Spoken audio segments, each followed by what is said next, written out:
Hello everyone, welcome back to the channel. Today we're diving deep into one of the most urgent and underreported environmental disasters unfolding in the Middle East right now. Iran's water crisis isn't just about drought, empty rivers, or failing dams. It's a complex web of politics, mismanagement, climate change, corruption, and decades of decisions that have pushed a nation with ancient water engineering traditions to the edge of a humanitarian emergency. What we're about to explore reveals a truth that many officials prefer not to confront, and one that millions of Iranians are already living with every single day. Iran was once known for its sophisticated underground water channels, the Qanat systems that sustained civilizations for thousands of years. These systems allowed communities to thrive in dry landscapes without overusing groundwater. But over the last few decades, rapid population growth, unregulated urban expansion, and aggressive agricultural policies have pushed Iran's water consumption far beyond what the land can support. The natural balance has been disrupted, and the consequences are unfolding in terrifying ways across the country. Lakes are drying up, rivers are shrinking, and groundwater levels are dropping so quickly that entire regions are starting to sink. One of the hardest truths behind this crisis is that Iran actually receives more annual rainfall than some countries that are not facing water collapse. The problem isn't only nature. It's human decisions policies designed decades ago to rapidly expand agriculture and industry, regardless of environmental cost. More than 90% of Iran's water goes to agriculture, much of it inefficient, outdated, and poorly managed. Crops that require huge amounts of water are grown in regions where rainfall is lowest, causing rivers to be diverted, wetlands to vanish, and aquifers to be pumped nearly dry. Even when environmental experts warned that this path was unsustainable, the warnings were ignored. In many regions, farmers have been left with no choice but to drill deeper and deeper wells just to keep their crops alive. Some wells go hundreds of meters underground, piercing aquifers that took thousands of years to form. Once these ancient water reserves are depleted, they can never fully recover, and now many wells that once produced flowing water are completely dry. Families who relied on farming for generations are facing ruin, their livelihoods destroyed by a system that pushed them toward dependence on water that no longer exists.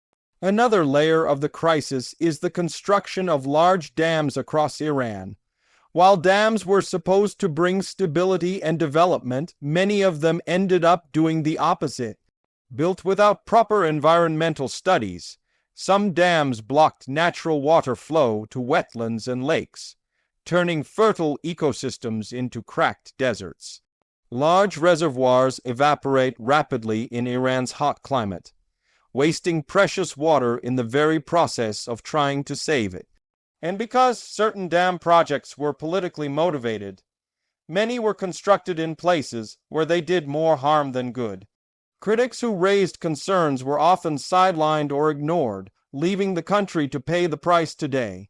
Perhaps the most devastating example of environmental collapse is Lake Urmia, once the largest saltwater lake in the Middle East. It has shrunk dramatically over the past 2 decades due to damming, agricultural overuse, and climate change. The lake's disappearance has led to toxic salt storms that affect nearby communities, causing health issues, destroying farmland, and forcing families to leave their homes. The drying of Lake Urmia is more than a local crisis. It's a symbol of a nationwide pattern, an environment pushed beyond its limits with no plan for recovery. Climate change is accelerating everything. Rising temperatures, declining rainfall, and more extreme drought cycles are hitting Iran harder than many other countries.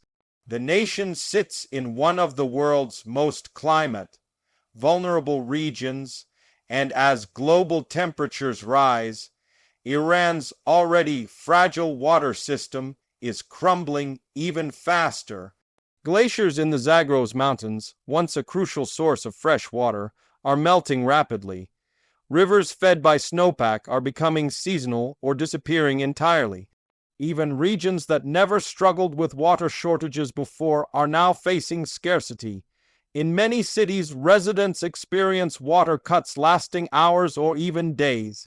Some neighborhoods receive only a few hours of running water per day, forcing people to store what they can in containers. Tension over water scarcity has even led to public protests. When people cannot access clean water, frustration grows quickly. And in Iran, where political expression is already restricted, water shortages have become a flashpoint for anger toward government mismanagement. Rural communities are among the hardest hit. Thousands of villages have lost access to drinking water altogether. Many families have been forced to migrate to larger cities, creating a wave of environmental displacement. These are not people moving for opportunity. They are people escaping an environmental collapse. When their wells dry, their farms fail, and their animals die, they have no choice but to leave.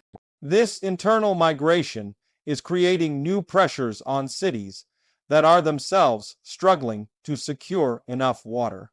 Land subsidence is another hidden disaster resulting from groundwater depletion. As aquifers empty, the ground above them begins to sink. Some parts of Iran are sinking faster than almost anywhere else on Earth. In the plains near Tehran, the land is collapsing at alarming rates. This doesn't just damage buildings and roads. It permanently destroys the underground spaces that once held water. Even if rainfall increases in the future, subsided land will not be able to store water again.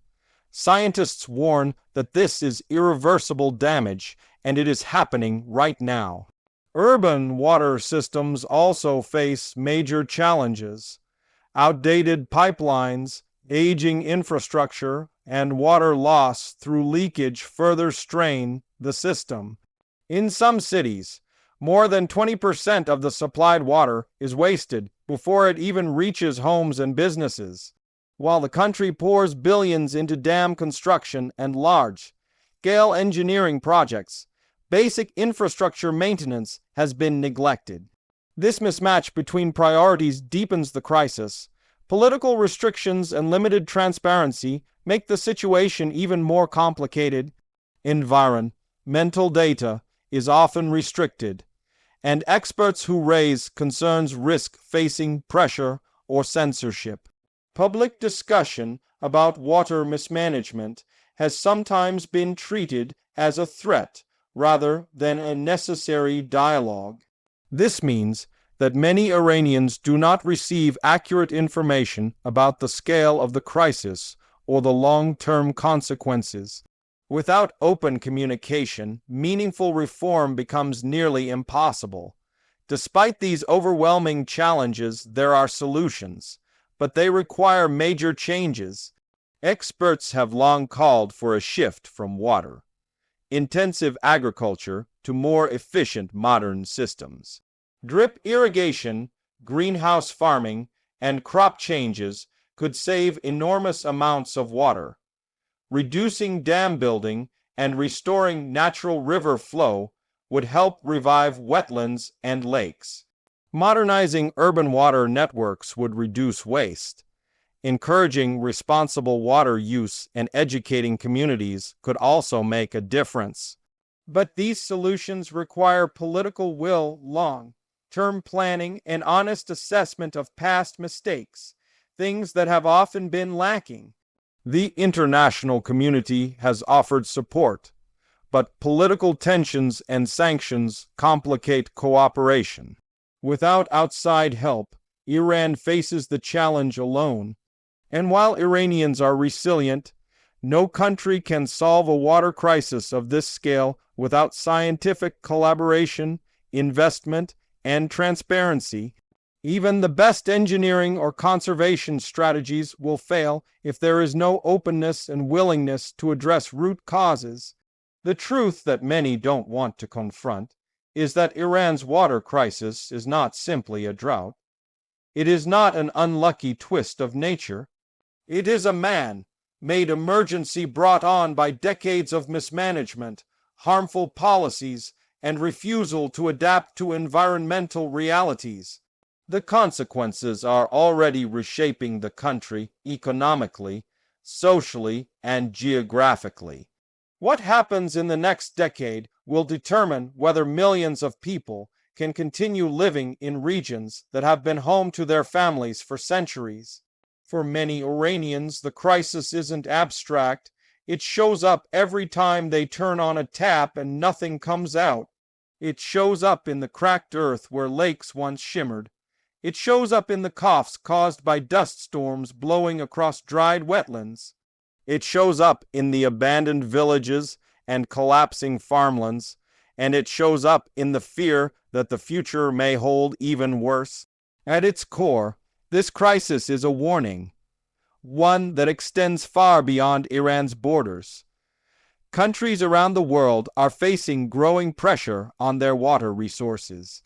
What is happening in Iran today could happen elsewhere tomorrow. It is a global reminder that water is not just a resource. It is life, stability, and survival. As we reflect on Iran's water crisis, one thing becomes clear. This is not just a story of environmental disaster. It is a story of human choices, consequences, and the urgent need to rethink how we value and manage the most essential resource on Earth. The truth they don't want you to know is simple. Unless drastic action is taken, Iran is heading toward a future where water scarcity becomes permanent, widespread, and devastating. Thank you for watching. If you found this explanation informative, make sure to like, comment, and subscribe for more deep dive analyses. Stay informed, stay aware, and I'll see you in the next video.